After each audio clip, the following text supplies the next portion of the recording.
Olá, exploradores do desconhecido. Bem-vindos de volta ao nosso canal.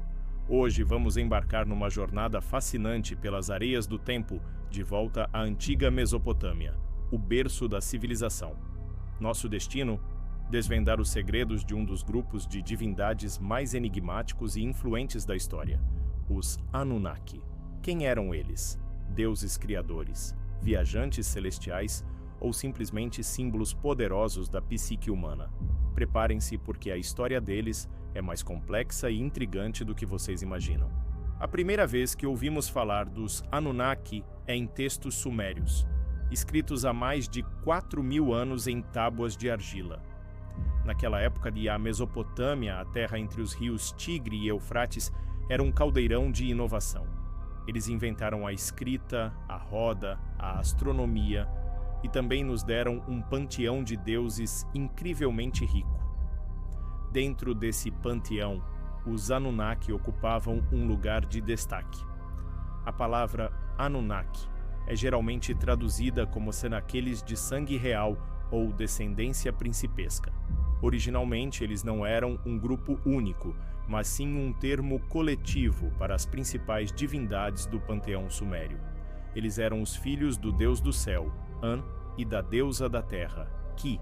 Pensem neles como o conselho de administração celestial, um grupo de deuses poderosos que tomavam as decisões mais importantes sobre o destino do universo e da humanidade. Inicialmente, esses deuses não tinham uma forma ou função fixa. Eram forças da natureza, conceitos cósmicos. Enlil, o deus do ar e das tempestades, era um dos mais poderosos. Enki, seu meio-irmão, era o deus da sabedoria, da magia e da água doce.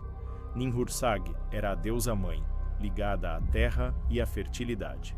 Inanna, mais tarde conhecida como Ishtar, era a deusa do amor, da beleza e da guerra. Esses eram alguns dos Anunnaki mais proeminentes. Sua principal função era manter a ordem cósmica, o Me, que eram os decretos divinos que governavam tudo, desde as estações do ano até as regras da sociedade. Eles viviam nos céus e na terra, e seu poder era absoluto. Nos primeiros mitos, como o famoso Enuma Elish, o épico da criação babilônico, os Anunnaki são descritos como os juízes supremos. Eles se reuniam em seu salão sagrado, o Ubshu-Ukinah, para decidir o destino dos deuses e dos mortais. Mas aqui é onde as coisas começam a ficar realmente interessantes. Com o passar do tempo e à medida que as culturas acadiana e babilônica absorveram e adaptaram as crenças sumérias, o papel dos Anunnaki mudou. Eles foram divididos em dois grupos: os Anunnaki, que passaram a ser associados ao submundo, o reino dos mortos, e os Igigi, um novo grupo de deuses mais jovens que serviam no céu. É nesse contexto que surge uma das histórias mais importantes sobre a criação da humanidade: o mito de Atrahasis.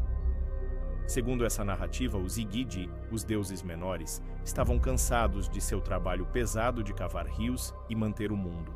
Eles se rebelaram contra os Anunnaki, queimando suas ferramentas e cercando a morada de Enlil.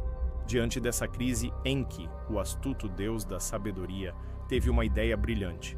Ele propôs a criação de um ser inferior para fazer o trabalho dos deuses.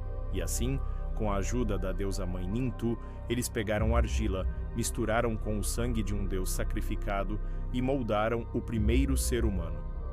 O objetivo da humanidade, segundo esse mito, era simples: servir aos deuses, aliviar seu fardo e garantir que as oferendas continuassem a fluir. Essa ideia da humanidade como serva dos deuses é fundamental para entender a mentalidade mesopotâmica. A vida era dura, as inundações eram imprevisíveis e as guerras eram constantes.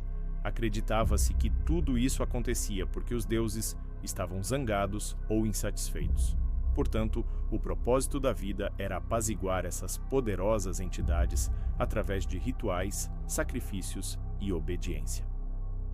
Os Anunnaki não eram necessariamente bons ou maus, eles eram simplesmente poderosos e caprichosos, como as próprias forças da natureza.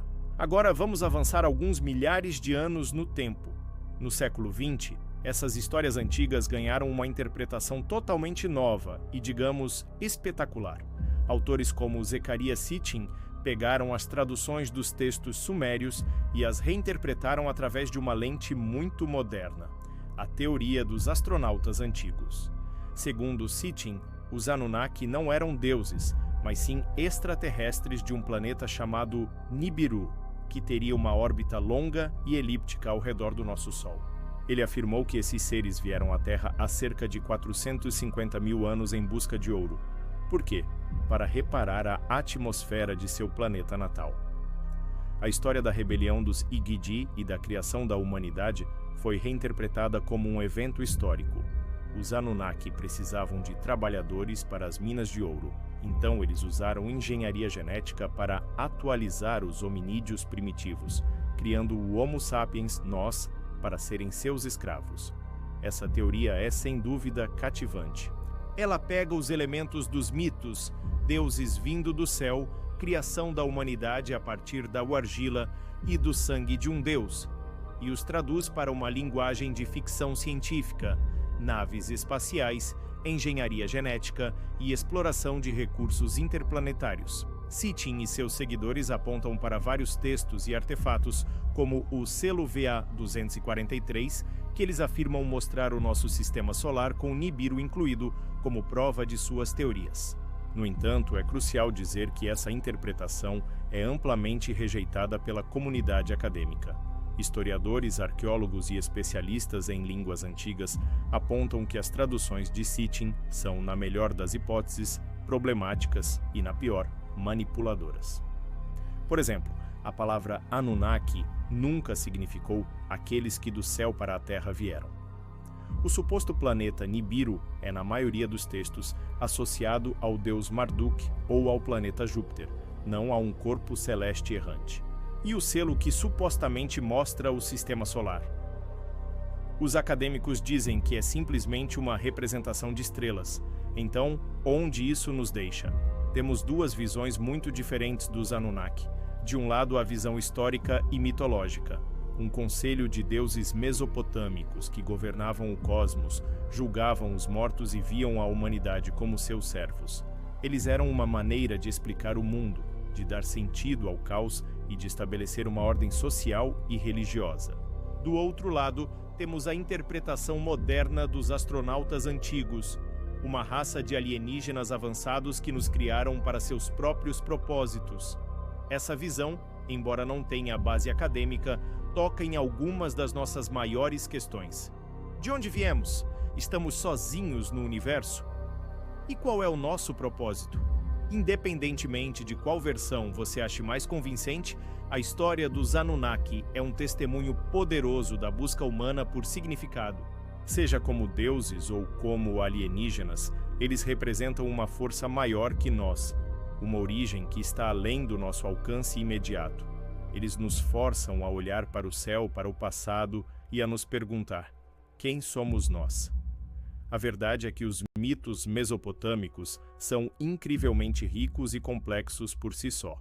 Eles nos oferecem um vislumbre fascinante de uma das primeiras grandes civilizações do mundo e das preocupações que eles tinham, que em muitos aspectos não são tão diferentes das nossas. Eles se preocupavam com a vida e a morte, com a ordem e o caos, com o nosso lugar no universo. Os Anunnaki, em sua forma original, eram a personificação dessas forças. E talvez seja por isso que sua história continua a nos fascinar tanto. Eles são um espelho no qual vemos refletidas nossas próprias esperanças, medos e nossa eterna curiosidade. Obrigado por se juntarem a nós nesta incrível viagem pela mitologia e pela história. O que vocês acham? Eram os Anunnaki deuses, alienígenas ou algo totalmente diferente? Deixem suas teorias e pensamentos nos comentários abaixo. Adoramos ler as suas perspectivas. Se você gostou deste mergulho profundo no passado, não se esqueça de deixar o seu like, compartilhar este vídeo com outros curiosos e, claro, se inscrever no canal para não perder nossas próximas explorações. Até a próxima!